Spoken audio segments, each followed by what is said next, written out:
আসসালামু আলাইকুম প্রিয় ফুটবল ফ্যান্স।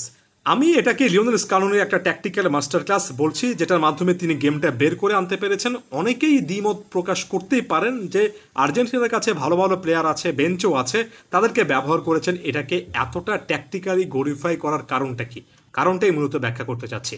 শুরুর একাদশটা অনেকটা এমন ছিল, এখানে কয়েকজন প্লেয়ারের পজিশন নিয়ে আলাদা করে কথাবার্তা বলতে চাই। যেমন গঞ্জালো মন্তিয়েল অনেকটুকু ডিফেন্সিভ ওয়ার্ক রেটে ব্যস্ত ছিলেন, কারণ স্বাভাবিকভাবে এখানে লুইস ডিয়াস ছিলেন।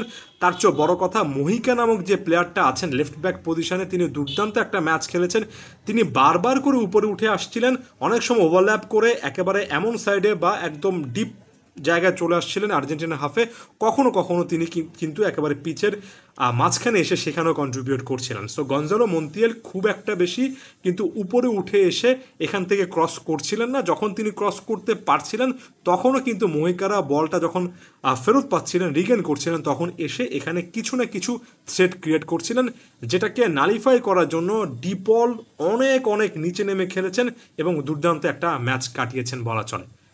এবার আমি যদি অন্য ফ্ল্যাঙ্কে চলে যাই, এবং কলম্বিয়ার এই দলটা বরাবরের মতো তাদের দুই ফুলব্যাককে একেবারে বেস্ট পসিবল ওয়েতে ব্যবহার করার চেষ্টা করেছে। যেমন সান্তিয়াগো অ্যারিয়াস, যিনি কিনা রাইট ব্যাক হিসেবে খেলেছেন, তিনিও কিন্তু বারবার করে অনেকটুকু উপরে উঠে আসছিলেন। কখনো কখনো একেবারে অনেক ওভারল্যাপ করছিলেন, কখনো পিচের হাফ পজিশন পর্যন্ত ওভারল্যাপ করছিলেন, কখনো তার চেয়ে কম রিওস বা হামেস রদ্রিগেজ এদের সঙ্গে কানেক্ট করার চেষ্টা করছিলেন। এখন সান্তিয়াগো অ্যারিয়াস যতটুকু ওভারল্যাপ করছিলেন সুবিধাটা পাচ্ছিলেন, কিন্তু হামেস রদ্রিগেজ, রিওস এরা এই রাইট ব্যাক যতটুকু উপরে উঠে আসবেন, হামেস রদ্রিগেজ তত বেশি সেন্ট্রালি পিচের মাঝখানে আসতে পারবেন। এবং রদ্রিগেজ যে টাইপের প্লেয়ার, তিনি যদি সেন্ট্রাল জায়গাটা ব্যবহার করতে পারেন বা হাফ স্পেসগুলো ব্যবহার করতে পারেন এ সাইডে বা এ সাইডে, সেখানে তিনি সবচেয়ে বেশি ভয়ঙ্কর হয়ে ওঠেন।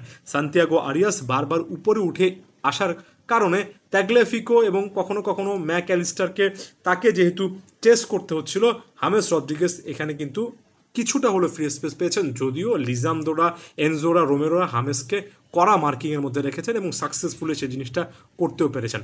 তবে এখানে মহিকা বারবার করে একটা ডেঞ্জার সিচুয়েশন ক্রিয়েট করছিলেন।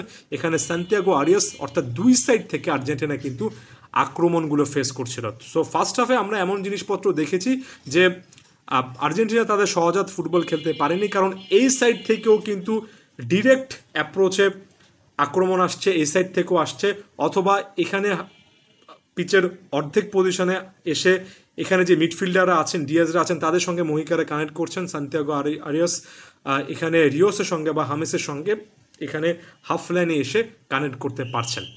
এখন পর্যন্ত সকল কিছু আশা করি বুঝতে পেরেছেন। লিওনেল মেসি স্বাভাবিকভাবে কখনো নিচে নামার চেষ্টা করেছেন, কখনো সেন্টারে যাওয়ার চেষ্টা করেছেন, কখনো একটু ডিবক্স টার্গেট করার চেষ্টা করেছেন। আনহেল ডিমারিয়াকে অনেকটুকু নিচে নামতে হয়েছে, ডিমারিয়া অনেকবার এই উইংটা ব্যবহার করেছেন। আবার এখানে আরিয়াস এর কারণে অনেক সময় ট্যাগলেফিকোর সমস্যা হচ্ছে বা এই জায়গাটায় থ্রেট কমানো উচিত, সেটা বুঝতে পেরে লিওনেল স্কালোনি হয়তোবা তাকে বলেছেন, বা ডিমারিয়া নিজে কিন্তু সুইচ করে অনেকবার এই জায়গায় অপারেট করেছেন। এবং এখানে একটা জিনিস অবশ্যই বলা উচিত যে নিকোলাস ট্যাগলেফিকোর হিটম্যাপটা দেখবেন, তাকে অনেকটুকু হাই অন দ্য পিচ থাকতে হয়েছে, তাকে এই জোনটাতে অনেক বেশি করে অপারেট করতে হয়েছে। কারণ ট্যাগলেফিকো যদি এই জায়গায় না চলে আসেন, তাহলে এখানে কিন্তু কোনো উইথই পাওয়া যায় না।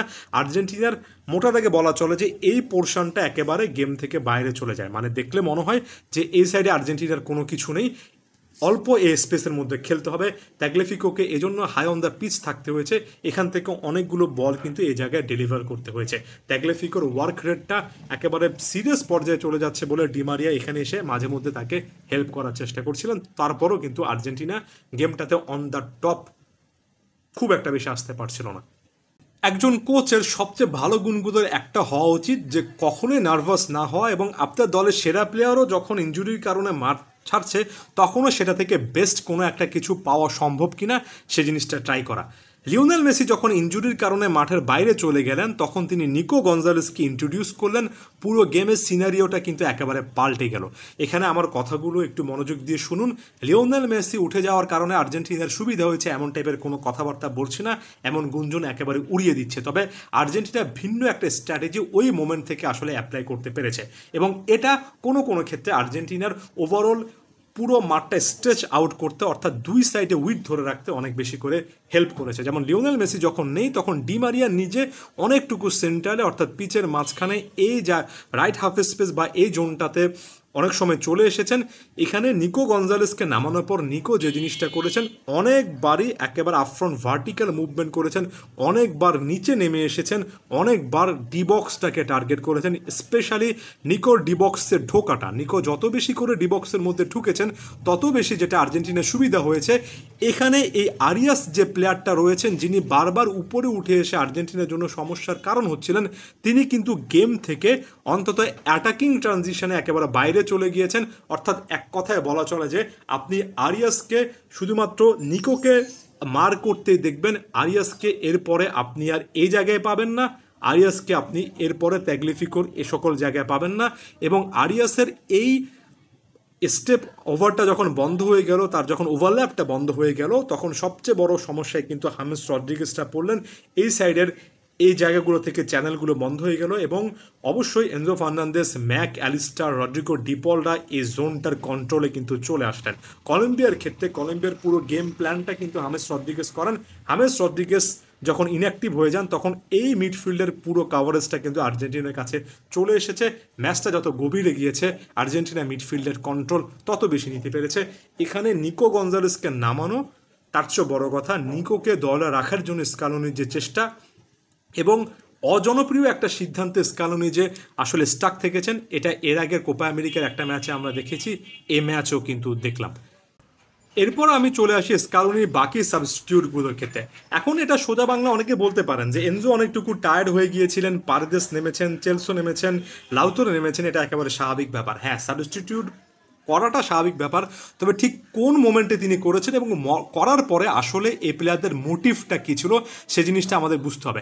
আমার কাছে মনে হয় স্পষ্টতা এবং দায়িত্ব নিয়ে বলতে পারি, লিওনেল স্কালোনি এবং আর্জেন্টাইন থিঙ্ক ট্যাঙ্ক এই জিনিসটা বুঝতে পেরেছিল যে সাবস্টিটিউটগুলো নেস্তর লরেঞ্জো যে সকল প্লেয়ারদেরকে করেছেন, তারা কিন্তু অন দ্য বল একজন দুজন ছাড়া সবাই খুব একটা বেশি ভালো নয়, এবং পজিশনাল সেন্সগুলোও কিন্তু ফার্স্ট চয়েস 11-এর প্লেয়ারদের মতো একেবারে শার্প নয়।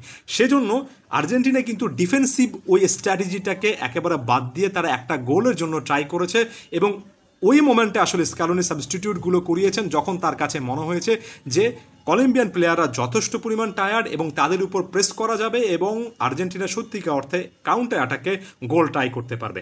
এখানে লিয়ান্দ্রো পারেদেসের একটা ভূমিকা একেবারে স্পষ্ট। পারেদেসকে মাঠে নামানোর পর পারেদেস একের পর এক ট্যাকল করেছেন, এবং যে বলটা তিনি আসলে রিগেন করেছেন, যেখান থেকে আসলে গোলটা এসেছে, লো চেলসো যে পাসটা বাড়িয়েছেন, লাউতারো মার্টিনেজ লিঙ্ক আপ প্লের মাধ্যমে যে গোলটা করেছেন, সেখানে তার ট্যাকেলটা যদি দেখেন তাহলে দেখবেন যে পারেদেস যে জায়গায় ট্যাকেল করেছেন, যে জায়গায় এসে ট্যাকেল করেছেন, সেখানে ওই প্লেয়ারটা কিন্তু যথেষ্ট টায়ার্ড ছিলেন। খুবই ইজিলি কিন্তু পারেদেস সেই বলটা রিগেন করতে পেরেছেন। একের পর এক ট্যাকেল, একের পর এক রিগেন করার মাধ্যমে পারেদেস ওই প্লেয়ারদের অর্থাৎ কলম্বিয়ান প্লেয়ারদের যে একটা ফ্যাটিক সিচুয়েশন, সেটার একেবারে পারফেক্ট একটা সুবিধা নিয়েছেন। লো চেলসো সে সুবিধাটা নিয়েছেন, লাউতারো মার্টিনেজ তো একেবারে ফিনিশ করে এসেছেন।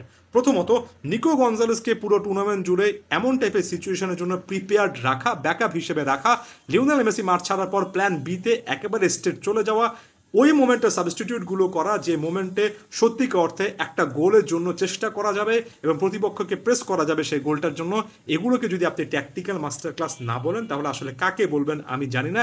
প্রতিটা সময় অনেক অনেক জটিল জিনিসপত্র এনে তারপর সেটাকে ট্যাকটিক্যাল ব্রিলিয়ান্স বলতে হবে, ব্যাপারটার সঙ্গে আমি একমত নই।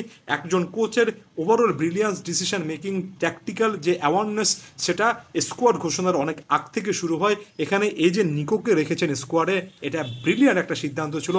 লিজান্দ্রো মার্টিনেসের জন্য লিওনেল স্কালোনি একেবারে শেষ দিন পর্যন্ত অপেক্ষা করেছেন। টপ ক্লাস একটা ডিসিশন ছিল। মাঠের মধ্যে সাবস্টিটিউটগুলো কিন্তু আজকে একেবারে জাস্ট অন টার্গেট ছিল। এটাকে আপনি শুধুমাত্র যে ভালো প্লেয়ার আছে তাদেরকে নামিয়ে দিয়েছি এটুকুর মধ্যে সীমাবদ্ধ আসলে রাখতেই পারেন না। ধন্যবাদ সবাইকে।